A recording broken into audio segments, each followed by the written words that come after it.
Hi. My name is Lacey. I'm going to be your nurse today. Okay. How are you doing? I'm good. Awesome. Well, your doctor is wanting us to go ahead and change that dressing on your abdomen. Okay. Before we do that, can I go ahead and verify your name and date of birth? Pat Snow, 12/5/87. Awesome. And then do you have any allergies I need to be aware of? No. Okay. Alright. So when I go ahead and change this dressing, since you're going home later today, I'm going to go ahead and teach you how to take care of it at home. Okay. Have you ever taken care of anything like this before? No. Okay. That's alright. So what I'll start with is some 4x4 gauze pads and washing my hands, some gloves, things like that. And I'll go ahead and take a look here. Do you mind if I move this down a little bit? That's I did okay. go ahead and provide you. It should take about 10 minutes, by the way, so it shouldn't be too long. Okay. Alright. So when I look at this dressing, I'm looking at the outside. I don't see that it's soiled in any way. It's not like obviously saturated or there's no blood on it. So I just would want to make note of that before I take it off.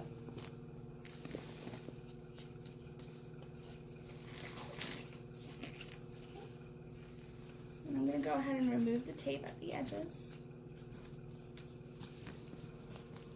Okay.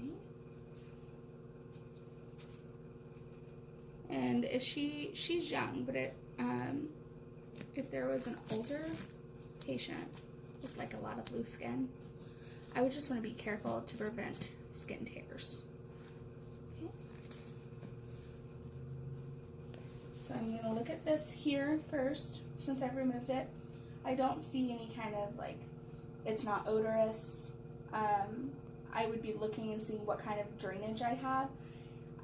It looks like it's just serous fluid, so it's nice, normal, what we want. But I would just want to keep that in mind. And then throw that out, take off my dirty gloves, and wash my hands, because we don't want to bring the dirty germs into the healing wound. So while I'm doing that and washing my hands, changing my gloves, I'm going to look at the actual incision. I'm just looking for signs of infection, redness, swelling, if it was warm to the touch, things like that. I don't see any like pus coming out of it. It looks well approximated, and so because it's clean, dry, and intact, we can just make a note of that and move on. All right.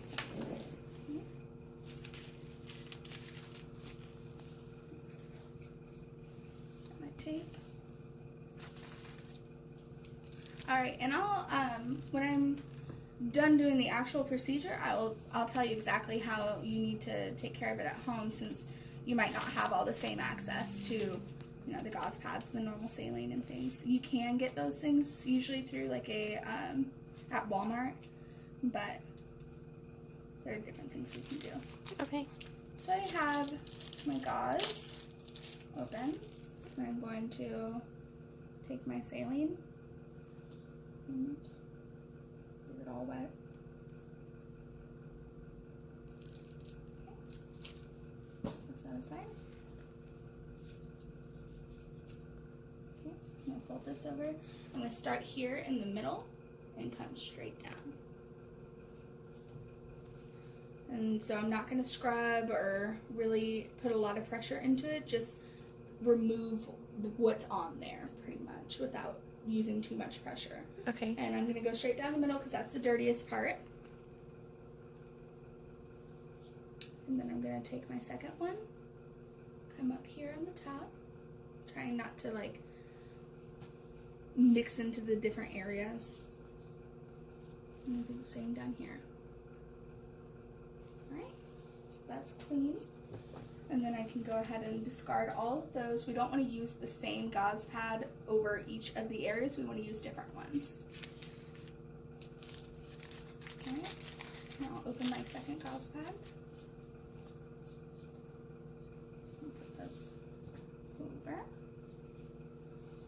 just flip it.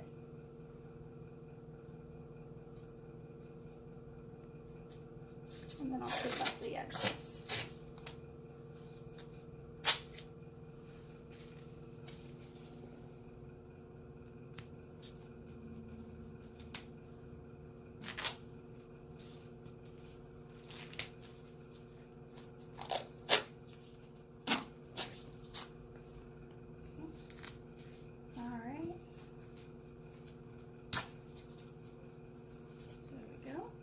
And then looks like we've got a little buckle here. We don't really want that, so I'm just going to reinforce that area.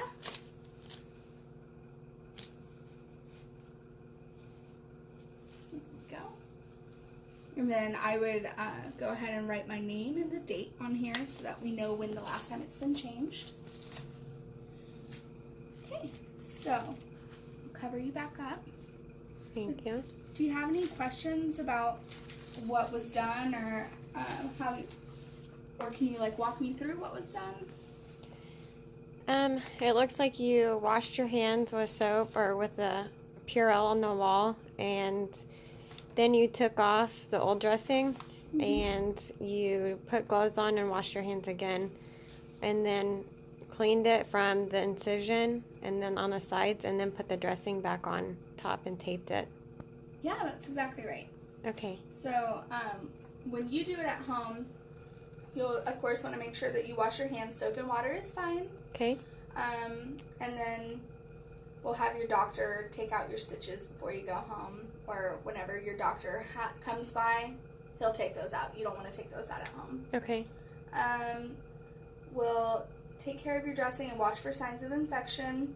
So when you do go home, your doctor will tell you how you need to take care of it, but so how often you need to be changing your bandages. You want to keep it covered to protect it from dirt and germs until it's healed. You can use a gauze pad or antibiotic skin ointment if he tells you to do that. Let's see. You can take a shower. If you take a shower, go ahead and cover that area up with like a plastic bag or something. You can tape that, because your doctor will tell you how long to keep it dry, but you're not going to want to take a tub bath until then because you don't want to submerge the area. Okay. You'll want to keep that clean for at least clean and dry for at least the first 24 hours, and after that you can gently wash it with soap and water and take a shower. Just definitely don't go swimming or submerge it. If you're worried about it, you can also take a sponge bath. Those work really great. You're not going to want to rub the wound or scrub at it excessively. Always wash your hands before and after touching it to prevent any kind of spread of infection or contamination. Each time you change the dressing, go ahead and take a look at it to make sure that it's still healing right. It might have a little bit of yellow discharge, that's normal, but you're going to want to keep an eye out for like if it's a lot all of a sudden and green discharge or pus, if it starts smelling bad all of a sudden or gets really red, anything like that. Those are things that you're going to want to look at.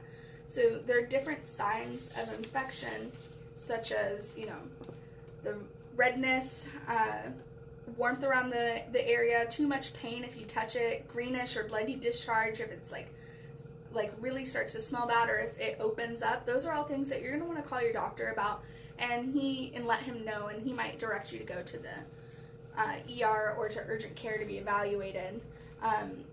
If you do develop a fever of 100.4 or higher, some chills, or the wound just isn't healing, those are things he's going to want to know. Or if you think that maybe something got into it, such as like glass or like a splinter or something, he'll want to know about that too.